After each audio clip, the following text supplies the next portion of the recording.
औरंगजेब आता है तो शिवाजी भी उठ खड़े होते हैं। अगर कोई सालार मसूद इधर बढ़ता है तो राजा सुहेलदेव जैसे वीर योद्धा उसे हमारी एकता की ताकत का एहसास करा। काशी का टेम्पल बनारस में, and the oldest city of the world, continuous living city of the world, वो सामने लिखा हुआ है काशी का टेम्पल है, ये बनारस है, ये मक्का है हिंदुओं का। पावर तो इंडिया के पास था भाई, सारी न्यूमरोलॉजी, सारे नंबर सिस्टम, कुरान के हर पेज पे जो नंबर है, it is an Indian number.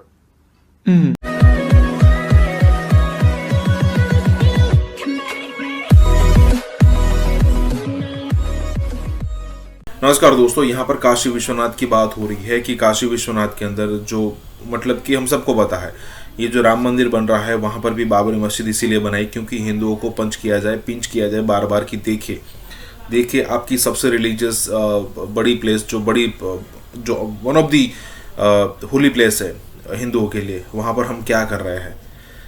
उसके बाद अगर आप काशी देखो, काशी विश्वनाथ, तो वहाँ पर भी आपको दिखेगा ज्ञानवापी और ये सब कुछ, ठीक है। और भी है, 2-3 है जो बड़ी है, वैसे तो हज़ारों में जाएंगे। और यहाँ पर यही बात हो रही है कि खुल के दिख रहा है, फिर भी इंडियंस जो है, फिर भी नॉट सिर्फ इंडियंस, यहाँ पर हिंदुओं की बात हो रही है कि भाई हिंदू जो है वो यहाँ पर कोर्ट में केस ले जाने की बात कर रहे हैं। और बात ये कर रहे हैं कि भाई हम यहाँ पर जाएंगे, यहाँ से मामला जो डिसाइड होगा, जो भी डिसीजन आएगा उसको लेकर हम यहाँ पर ऐसा नहीं करना चाहते कि सारी जगह को तोड़ दिया जाए और ठीक है कि हम उस हिसाब से सारी जगह जो है वो अपने कब्जे में ले ले। कितने साल वेट की है राम मंदिर के लिए भी। और मान लीजिए कि अगर मोदी सरकार नहीं भी होती, यहाँ पर कांग्रेस होती, तो मुझे नहीं लगता कि ये डिसीजन हिंदुओं के फेवर में आता। वो किसी न किसी तरीके से यहाँ पर मैनिपुलेशन करती कांग्रेस। इसी के साथ ही वीडियो शुरू करते हैं। काशी विश्वनाथ टेम्पल से स्टार्ट लेते हैं और आप हमें जरा बताइए कि ये क्या है और क्या हिस्ट्री है इसकी, और दोबारा से ये क्या किया जा रहा है। मैंने देखा था संडे को आई थिंक मोदी जी गए थे वहां पे और कुछ ओपनिंग वगैरह कर रहे थे। काशी का टेम्पल बनारस में, and the oldest city of the world, continuous living city of the world, ये बनारस है, ये मक्का है हिंदुओं का। इसने कहा था बाबरी मस्जिद को बनाने को। भाई ना तू पैदा हुआ, ना तू मरा वहां, तुमने जो लिखा हिंदुओं और इंडियंस के खिलाफ लिखा कि बदसूरत लोग होते हैं, काले होते हैं, बंदरों की तरह होते हैं, ये लिख रहा बाबर, और वो मस्जिद बना गया वहां और चले गए और 500 साल तक लड़ता रहा। अरे भाई बाबर ने बनाई है, कोई मजाक की बात नहीं, बाबर के लिए तो मर जाएंगे हम। अबे जा मर जा, खुदा के वास्ते जान छोड़। कितने लोगों को मार के एंड में बात वही आई, खड़े हो गए, उन्होंने पूरी मस्जिद गिरा दी। पाकिस्तान ने भी भेजे फिर आईएसआई के लोग वहां टेरर फैलाने के लिए। There was an attack done on that place. दोनों को अलाउंस था कि आप बना लें साथ में साथ। India is a country of compromise, साथ बना लो, जान छोड़ो, चिक मत करो ना। मंदिर तो नहीं बनने देंगे। उनका जवाब था मंदिर यहीं बनेगा। मैंने 2-3 साल तक मैं ग्रीटिंग करता था, मंदिर वहीं बनेगा। कोई तो सच बोलना सीख ले। तो शायद कानून तो नहीं है, लेकिन हम लोगों ने बनाया कि जिसके हाथ में पावर है वही सारा कुछ कर रहा होता है। अगर यूएस के हाथ में पावर है तो दुनिया में जहां मर्जी हमला कर देता है, जहां मर्जी कुछ भी कर लेता है। तो शायद इसी तरीके से बाबर था या जितने भी लोग गुजरे हैं मुगल्स के, तो उन्होंने भी यही किया कि उस वक्त उनके हाथ में पावर थी तो उन्होंने ये किया।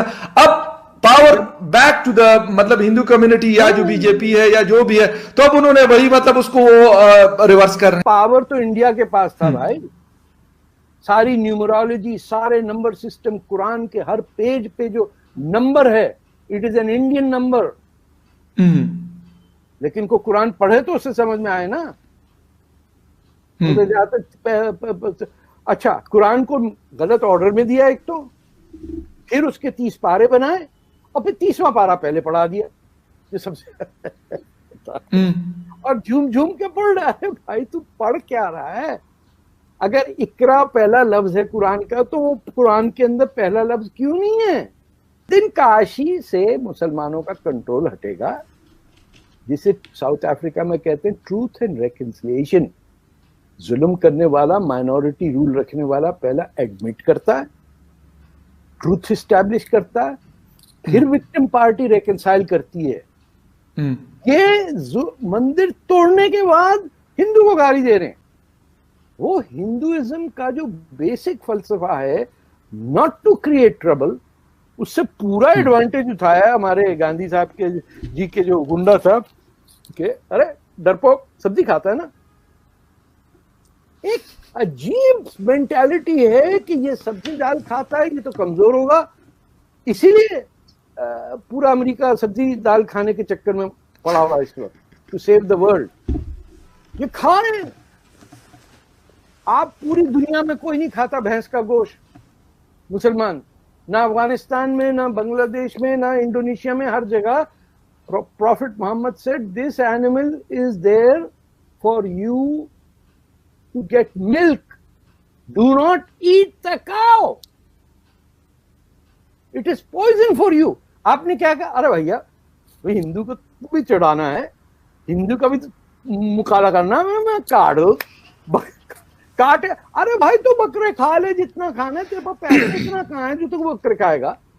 लोएस्ट इनकम ब्रैकेट में आ रहे हैं,